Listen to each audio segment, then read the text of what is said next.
দর্শক, করিডোর নিয়ে অনেক কথা হচ্ছে। করিডোরের পক্ষে বিপক্ষে, মায়ানমারে করিডোর যাবে কিনা, জাতিসংঘকে মূলত যুক্তরাষ্ট্রকে করিডোর দেওয়া হবে কিনা, আরাকানকে করিডোরের মাধ্যমে কোনো বিশেষ সুযোগ সুবিধা দেওয়া হবে কিনা, এর ফলে মায়ানমারের সঙ্গে আমাদের যুদ্ধ পরিস্থিতি তৈরি হবে কিনা, যে যুদ্ধের প্রস্তুতির কথা প্রধান উপদেষ্টা প্রফেসর ইউনূস বললেন, এরকম পক্ষে বিপক্ষে নানা রকমের কথা হচ্ছে। সরকারের পক্ষ থেকে নানা রকমের মানে আবল তাবল যুক্তিও দেয়া হচ্ছে, কিন্তু সেই সব কিছুকে পাশ কাটিয়ে করিডোর আসলে বাস্তবায়ন সম্ভব কিনা সেই ব্যাপারে আমরা গতকালকেই একটা ভিডিও তৈরি করেছিলাম প্রধান উপদেষ্টার প্রেস সেক্রেটারির কথাকে ভিত্তি করে, যে তিনি বলেছেন করিডোর দেওয়ার আগে সব পক্ষের সঙ্গে আলাপ আলোচনা করা হবে। তখনই আমরা নিশ্চিত করেছিলাম যে এই সরকারের করিডোর দেওয়ার স্বপ্ন শেষ, কারণ সব পক্ষের সঙ্গে আলাপ আলোচনা করতে গেলে কোনো পক্ষই আসলে রাজি হবে না, আর কোনো পক্ষেই রাজি যখন হবে না তখন সরকারের মায়ানমারে করিডোর দেওয়ার যে ইচ্ছা স্বপ্ন সেটা পূরণ হবে না। তাতে করে কোন পরিস্থিতি সৃষ্টি হবে সেটা অবশ্য আলোচনার বিষয়। আজকে নতুন এই ব্যাপারেই নতুন একটা ইমপ্রুভমেন্ট দেখা গেল। সরকারের রোহিঙ্গা বিষয়ক হাই রিপ্রেজেন্টেটিভ এবং জাতীয় নিরাপত্তা উপদেষ্টা ডক্টর খলিলুর রহমান নতুন এক ব্যাখ্যা দাঁড় করালেন এবং এই ব্যাখ্যাই বলে দেয় সরকার নতুন করে বিব্রতকর পরিস্থিতিতে পড়ে গিয়েছে। করিডোর নিয়ে তারা এখন বিব্রত। করিডোর দেওয়া সম্ভব হবে না, এটা সরকার বুঝে গেছে। কিন্তু করিডোরের বিকল্প খোঁজার চেষ্টা যেভাবে ডক্টর খলিলুর রহমান বোঝালেন এবং আমাদেরকে জ্ঞান দেওয়ার চেষ্টা করলেন, এই ভদ্রলোক বিদেশ থেকে এসেছেন, বিদেশি পাসপোর্টধারী একজন, তাকে বাংলাদেশের জাতীয় নিরাপত্তা উপদেষ্টা করা হয়েছে, সেটা নিয়ে নানা রকমের বিতর্ক রয়েছে। সেই বিতর্কের মাঝে এবার করিডোর নিয়ে নতুন সংজ্ঞা শেখালেন আমাদেরকে ডক্টর খলিলুর রহমান। এই সংজ্ঞা অনুযায়ী বোঝা যায় যে সরকার নতুন সংজ্ঞা শিখিয়ে আমাদেরকে করিডোরের বিকল্প কোনো পথে হয়তো যেতে চাইছে। সেটাও হবে কিনা সেটাও নিশ্চিত করে বলা যায় না।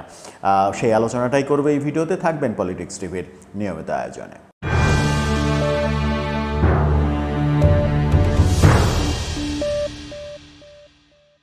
দর্শক, পলিটিক্স টিভির নিয়মিত ভিডিওগুলো স্পন্সর করছে প্রজাপতি.টিভি, নতুন ওটিটি প্ল্যাটফর্ম। আপনারা চাইলে ইউটিউবে, ফেসবুকে, ইনস্টাগ্রামে, টিকটকে দেখে নিতে পারেন।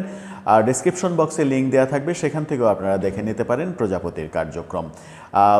বলছিলাম করিডোরের কথা। সরকার করিডোর দিতে পারবে কিনা আদৌ, সেই স্বপ্ন সরকারের বাস্তবায়িত হবে কিনা, এই আলোচনা যখন চলছে তখন আমরা নিশ্চিতই করেছিলাম যে সরকার যেহেতু সব পক্ষের সঙ্গে আলোচনা করতে চাইছে, সেহেতু করিডোর দেওয়ার স্বপ্ন থাকবে না, বাস্তবায়ন হবে না। এবার ডক্টর খলিলুর রহমান যে নতুন তত্ত্বটা সামনে নিয়ে আসলেন, তিনি বললেন করিডোর দেয়া হবে না। এটা আসলে করিডোর নয়, মানবিক করিডোর নয়, এটা একটা মানবিক চ্যানেল। মায়ানমারে মানবিক চ্যানেল দেওয়া হবে। মায়ানমারে তো না, নির্দিষ্ট করে বলেছেন তিনি আরাকানে মানবিক চ্যানেলের মাধ্যমে মানবিক সাহায্য সহযোগিতা পাঠানো হবে। এই চ্যানেল এবং করিডোরের মধ্যে পার্থক্য কি খুঁজে পেলেন ডক্টর খলিলুর রহমান, সেটা আমাদের মতো নির্বোধ গাধাদের বুঝতে অনেক সময় লাগবে আসলে। কারণ ডক্টর খলিলুর রহমান ডক্টরেট করা একজন মানুষ, জ্ঞানীগুণী মানুষ, বিদেশে থাকা একজন মানুষ, এবং তিনি এতটাই যোগ্য যে বাংলাদেশের জাতীয় নিরাপত্তা উপদেষ্টা হয়েছেন। রোহিঙ্গা বিষয়ক হাই রিপ্রেজেন্টেটিভের জায়গা থেকে আরও অতিরিক্ত জায়গা জাতীয় নিরাপত্তা উপদেষ্টা, অর্থাৎ দেশের নিরাপত্তা এখন তার হাতে ন্যস্ত। তিনি যখন বলছেন যে মানবিক চ্যানেল দেওয়া হবে, তখন তো ব্যাপারটা ভেবে দেখাই উচিত।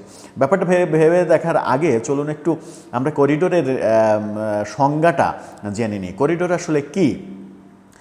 করিডোরের যদি আপনি একেবারে কি বলবো, ব্যাকরণগত সংজ্ঞায় যান, তাহলে এটা বলা যায় যে কোনো রাষ্ট্রের যে কোনো সংকীর্ণ ভূখণ্ড অন্য রাষ্ট্রের মধ্য দিয়ে কোনো বন্দরে বা কোথাও যাওয়ার পথ হিসেবে বা কোনো ছিটমহলে যাওয়ার পথ হিসেবে ব্যবহৃত হয়, সেটাকেই করিডোর বলা হয়। যেমন দহগ্রাম আঙ্গুরপোতা ছিটমহলে যাওয়ার জন্য 3 বিঘা করিডোর ব্যবহার করা হয়। এটাকেই মানে দুই দেশের নির্দিষ্ট একটা জায়গা থেকে আর একটা জায়গায় অবাধে যাওয়ার যে রাস্তা তৈরি করে দেয়া, সেটাই হচ্ছে করিডোর। চ্যানেলটা কি? চ্যানেলটাও তো একটা জায়গা থেকে আর একটা জায়গায়, আমি পানির ক্ষেত্রে যদি বলি তাহলে পানি প্রবাহিত হয় একটা চ্যানেলে, একটা জায়গা থেকে আর একটা জায়গায় প্রবাহিত হওয়ার যে মাঝখানের রাস্তাটা, সেই মাঝখানের রাস্তাটা একেবারে চকচকে করে দেওয়া, মসৃণ করে দেওয়া, যেন সেই চ্যানেলে পানি গড়তে খুব একটা সমস্যা না হয়। করিডোর এবং চ্যানেলের মধ্যে পার্থক্যটা কি বোঝাতে চাইলেন ডক্টর খলিলুর রহমান, সেটা একটা বড় প্রশ্ন।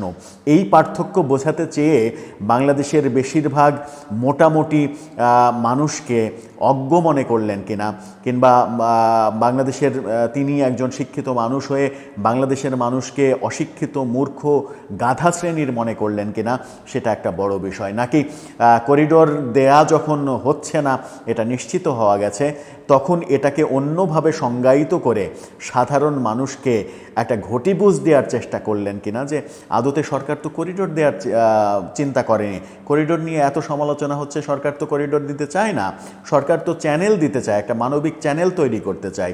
সেই চ্যানেলে আসলে কি কাজ হবে সেটাই তো এখন বড় প্রশ্ন। সেই চ্যানেলটা কেন তৈরি করা হবে? চ্যানেল এবং করিডোরের মধ্যে পার্থক্যটা কোথায়? আমার মনে হয় যে একটা অনলাইন ক্লাস, লাইভ একটা ক্লাসের মাধ্যমে ডক্টর খলিলুর রহমান যদি জাতির উদ্দেশ্যে সেটা বুঝিয়ে দেন, জাতিকে বোঝাতে সক্ষম হন, তাহলে আমরা বুঝে উপকৃত হতে পারি যে করিডোর এবং চ্যানেলের মধ্যে পার্থক্যটা আসলে কোথায় তিনি বোঝাতে চাচ্ছেন। মানবিক করিডোর এবং মানবিক চ্যানেল, এর পার্থক্যটা আমরা বুঝতে চাই জাতি হিসেবে, কারণ আমরা তো মূর্খ জাতি, আমরা তো বিদেশে গিয়ে লেখাপড়া করে শিক্ষিত হতে পারিনি, আমাদেরকে বুঝতেই হবে এবং এই বোঝানোর দায়িত্বটা সরকারকেই নিতে হবে। দর্শক, আপনি কি বুঝতে পেরেছেন? আপনি বুঝতে না পারলে, বুঝতে চান কার কাছে, সেই মতামতটাও জানাতে পারেন আমাদের কমেন্ট বক্সে। ভালো থাকবেন, আজকের মতো বিদায়।